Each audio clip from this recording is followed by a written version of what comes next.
국민 정수기 기업 코웨이의 주가가 심상치 않습니다.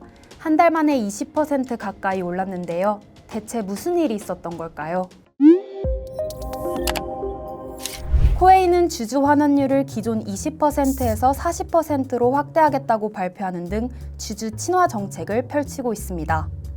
하지만 이것만으로 주가를 모두 설명할 순 없습니다. 행동주의 펀드 얼라인의 개입을 살펴봐야 합니다. 최근 코웨이 주가와 행동주의 펀드에 대해 알아보겠습니다.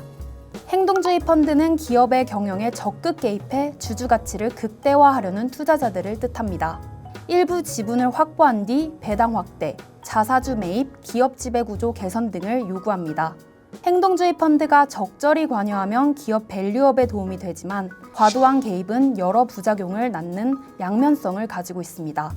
코웨이 지분 약 2.84%를 보유한 얼라인은 코웨이의 주주 환원율을 90%까지 확대할 것을 요구했습니다.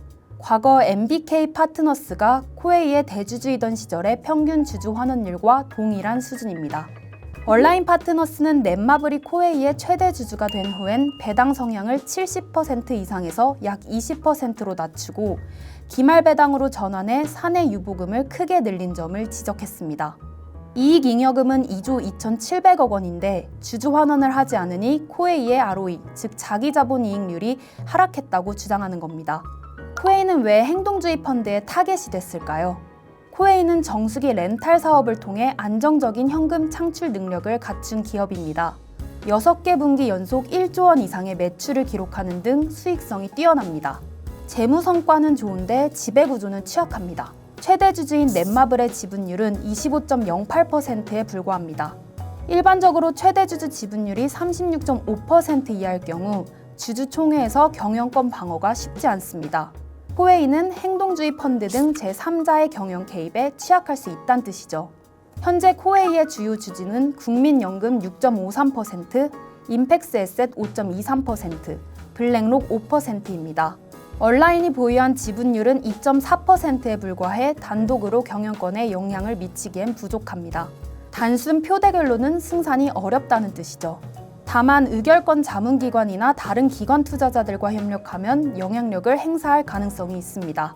최근 주주환원 정책이 글로벌 트렌드로 자리 잡으면서 의결권 평가기관들도 주주가치 극대화를 중요하게 평가하고 있습니다. 얼라인은 이 점을 활용해 코웨이 경영진들을 압박할 가능성이 큽니다. 얼라인의 주주환원 확대 요구 이후 코웨이의 주가는 20% 상승했는데요. 하지만 여전히 MBK 시절에 비하면 미치지 못하죠. 얼라인의 요구가 수용될지 여부는 다음 달 주주총회에서 결정된다고 합니다. 코웨이의 최대 주주인 넷마블과 기타 기관 투자자들의 입장, 그리고 의결권 자문기관들의 권고가 중요한 변수가 될 것으로 보입니다. 코웨이의 주가가 앞으로 어떻게 될지는 미지수입니다. 다만 넷마블 체제 이후 코웨이의 주가가 저평가됐다는 점은 자명합니다. 행동주의 펀드 때문만은 아니더라도 주주 환원에 좀 더 신경 써야 된다는 것은 분명해 보입니다.